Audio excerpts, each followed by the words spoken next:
నమస్తే, నేను Yogita. Welcome to సత్యాగ్రహి. రెండు తెలుగు రాష్ట్రాల రాజకీయాల్లో ఇప్పుడు ఒక లేఖ పెను సంచలనం సృష్టిస్తోంది.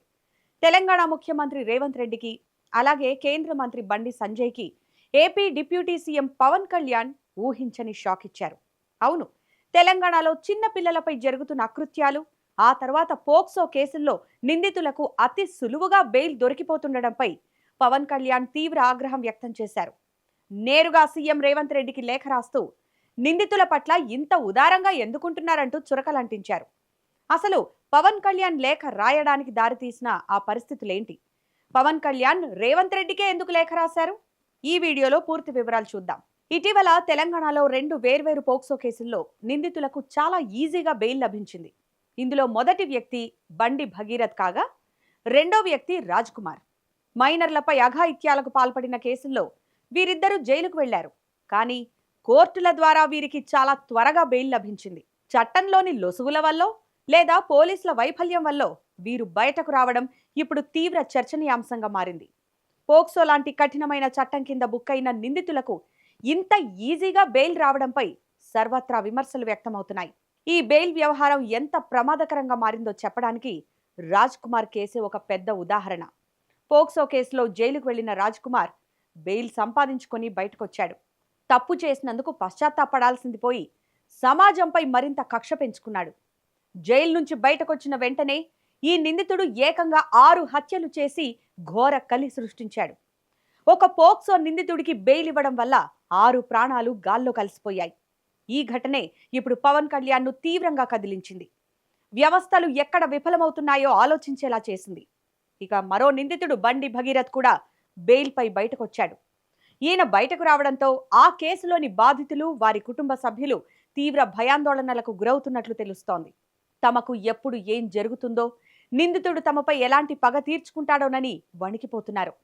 ఎందుకంటే భగీరథ్పై పోక్సో కేసు నమోదైన తర్వాత సోషల్ మీడియాలో ఒక వర్గం బాధితులనే టార్గెట్ చేసింది. బాధితురాలిపైనే ఒక రేంజ్లో నెగటివ్గా వీడియోలు చేసి వదిలింది. ఇవన్నీ తలుచుకొని బాధితులు భయపడుతున్నట్లు తెలుస్తోంది.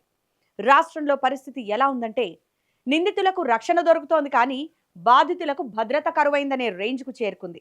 ఇక ఈ విషయంలో పవన్ కళ్యాణ్ అటు రేవంత్ రెడ్డి ప్రభుత్వానికి, ఇటు బండి సంజయ్కి కూడా పరోక్షంగా గట్టి చొరకలే అంటించారు.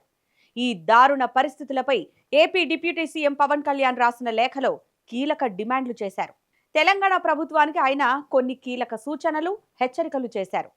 అవేంటంటే, పోక్సో కేసుల్లో నిందితులకు ఎలాంటి పరిస్థితుల్లోనూ బెయిల్ రాకుండా ప్రభుత్వాలు, పోలీసులు కోర్టుల్లో తీవ్రంగా వ్యతిరేకించాలన్నది పవన్ కళ్యాణ్ వాదన. చిన్నారుల భద్రత అనేది ప్రభుత్వాల కనీస రాజ్యాంగ బాధ్యత. రాజ్యాంగంలోని ఆర్టికల్ 21, ఆర్టికల్ 39 ప్రకారం పిల్లల హక్కులను కాపాడాల్సిందే అని పవన్ కళ్యాణ్ లేఖలో రాసిన మాటలు. ఇక చిన్న పిల్లలపై అఘాయిత్యాలు జరిగినప్పుడు ఎలాంటి ప్రాథమిక విచారణ లేకుండానే తక్షణమే ఎఫ్ఐఆర్ నమోదు చేయాలని రేవంత్ రెడ్డికి సలహా ఇచ్చారు పవన్ కళ్యాణ్. విచారణ పేరుతో కాలయాపన చేయకూడదని హితవు పలికారు. పోక్సో కేసుల దర్యాప్తుకు, విచారణకు ఒక నిర్దిష్ట కాల పరిమితి విధించాలని రేవంత్ రెడ్డికి సూచించారు పవన్ కళ్యాణ్. ఫాస్ట్ ట్రాక్ పద్ధతిలో శిక్షలు పడేలా చూడాలంటూ చెప్పారు. కేసు పెట్టిన బాధితులకు ప్రభుత్వం పటిష్టమైన రక్షణ కల్పించాలని కూడా సూచించారు పవన్.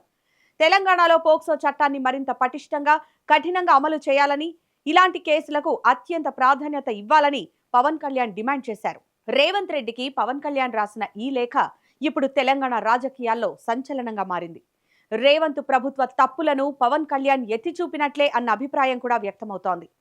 శాంతి భద్రతల విషయంలో, ముఖ్యంగా ఆడపిల్లల రక్షణ విషయంలో రేవంత్ రెడ్డి ప్రభుత్వం మరింత కఠినంగా వ్యవహరించాల్సిన అవసరం ఉందనే చర్చ మొదలైంది. ఒక నిందితుడు బయటకొచ్చి 6 హత్యలు చేయడం అనేది సామాన్యమైన విషయం కాదు. చట్టాల్లో ఉన్న లొసుగులను వాడుకొని నేరగాళ్లు తప్పించుకోకుండా చూడాల్సిన బాధ్యత పోలీసులపై, ప్రభుత్వంపై ఉంది. మరి పవన్ కళ్యాణ్ లేఖపై సీఎం రేవంత్ రెడ్డి ఎలా స్పందిస్తారు? పోక్సో కేసులో తెలంగాణ ప్రభుత్వం ఎలాంటి కఠిన చర్యలు తీసుకోబోతోంది అనేది వేచి చూడాలి.